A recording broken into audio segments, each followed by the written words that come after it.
Good morning. இன்றைக்கி நாம் spoken இங்கிலீஷை தமிழ் மூலமாக எப்படி கற்றுக்கிறதுன்னு பார்க்கணும். இதில் முதல்ல நம்ம சின்ன சின்ன வாக்கியங்கள் தமிழில் பேசுகிறத இங்கிலீஷில் எப்படி சொல்லணும் அப்படின்னு நாம் படிச்சுக்கணும். So spoken English Tamil to English இது நம்ம புரியறதுக்காக.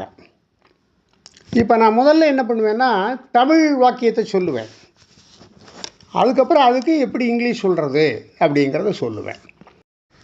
உங்கள் வீட்டில் ஒரு ஹாலில் 4 பேர் உட்கார்ற மாதிரி 6 அடி நீளத்துக்கு ஒரு பெஞ்ச் வச்சுருக்காங்கன்னு வச்சுக்குவோம். அது நீளமாக இருக்குது அப்படின்னு சொல்லணும். இது ஒரு நீளமான bench. It is a long bench. It is a long bench அப்படின்னா இந்த பெஞ்ச் நீளமாக இருக்குதுன்னு அர்த்தம். ஒருத்தர் உங்கள்கிட்ட கேட்குறாங்க, உனக்கு எத்தனை பிரதர் இருக்காங்க? உனக்கு ஒரே ஒரு பிரதர் தான் இருக்கிறாங்கன்னு வச்சுக்கோ. அப்போ எனக்கு ஒரு சகோதரர் இருக்கிறார் அப்படின்னு சொல்லணும். I have one brother. I have one brother. எனக்கு ஒரு சகோதரர் இருக்கிறார். ரொம்ப உடம்பு தளர்வாக இருக்குது, நீ விளையாடுற, ஸ்கூலுக்கு போகிற, எல்லாம் பண்ணுறேன்னா பலகீனமாக இருக்குதுன்னு டாக்டர் போகிறான்னு வச்சுக்குவோம். டாக்டர் எப்பா ஒன்றும் கவலைப்படாத, சத்து உடம்புக்கு வேணும், தினமும் ஒரு ஆப்பிள் சாப்பிடு அப்படின்னு சொன்னால் அதுக்கு எப்படி English? Eat an apple everyday. Eat an apple எவ்ரிடேனா டெய்லி ஒரு ஆப்பிள் சாப்பிடு. வேறு ஒருத்தர் கேட்குறாங்க, உங்கள் வீட்டில் பூஜைக்கு தனி ரூம் இருக்கா? சில வீட்டில் பூஜை ரூம் தனியாக இருக்கும், சில வீட்டில் ஹால்லேயே ஒரு கேபின் மாதிரி வச்சுப்பாங்க. என் வீட்டில் பூஜை ரூம் உள்ளது. There is a puja room in my house. There is a puja room in my house னா என் வீட்டில் பூஜை ரூம் உள்ளது.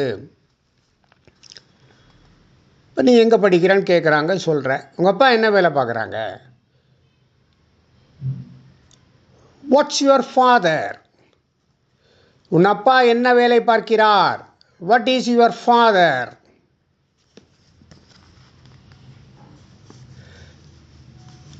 நீ எங்கே வசிக்கிற? அதாவது தனி வீட்டில் வசிக்கிறியா, அடுக்குமாடி குடியிருப்பில் வசிக்கிறியா அப்படின்னு சொல்லணும். நீ இப்போது ஃப்ளாட்டில் இருக்கேன்னு வச்சுக்கோ, அடுக்குமாடி குடியிருப்பில் இருக்கேன்னா நான் ஒரு அடுக்குமாடி குடியிருப்பில் வசிக்கிறேன். I live in a flat. I live in a ஃப்ளாட்னா நான் அடுக்குமாடி குடியிருப்பில் வசிக்கிறேன். உனக்கு இப்போது ஃபைனல் எக்ஸாமினேஷன். அடிக்கடி டிவி பார்க்கக்கூடாது. ரொம்ப நேரம் டிவி பார்த்தா உனக்கு ப்ரிப்பரேஷன் பாதிக்கப்படும். அப்போ எப்போ டிவி பார்ப்ப அப்படின்னு சார் கேட்குறாரு வச்சுக்கோ. எப்பொழுது TV பார்ப்பாய்? when do you watch television? when do you watch TV? நீ எப்போ டிவி பார்ப்ப? உங்கள் வீட்டுக்கு கெஸ்ட் வர்றாங்க, திரும்ப அவங்க ரிட்டர்ன் போகும்போது ரயில்வே ஸ்டேஷன் இருக்கா பக்கத்தில்னு கேட்குறாங்கன்னு வச்சுக்கோ. பக்கத்தில் ரயில்வே ஸ்டேஷன் இருக்கிறதா? இங்கிலீஷில் is there a railway station nearby? Is there a railway station nearby? பக்கத்தில் ரயில்வே ஸ்டேஷன் இருக்கிறதா?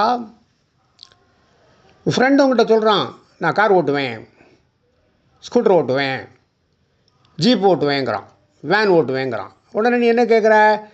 ஓட்டுவே சரிப்பா, நீ கார் வச்சுருக்கியா? நீ car வைத்திருக்கிறாயா? Do you have a car? Do you have a car? நீ கார் வைத்திருக்கிறாயா? லைப்ரரிக்கு போகிறா, என்ன படிப்பேன்னு கேட்குறாங்க. நான் வாரப்பத்திரிகை படிக்கிறேன், நான் வாரப்பத்திரிகை படிக்கிறேன் அப்படின்னு சொல்லணும். ஐ ரீட் வீக்லி ஜேர்னல்ஸ். ஐ ரீட் வீக்லி ஜேர்னல்ஸ். நான் வாரப்பத்திரிகை படிக்கிறேன். இந்த மாதிரி சின்ன சின்ன கேள்விகள், சின்ன சின்ன வாக்கியங்கள்லாம் பார்த்துட்டு நம்ம பெரிய வாக்கியத்துக்கு வரலாம்.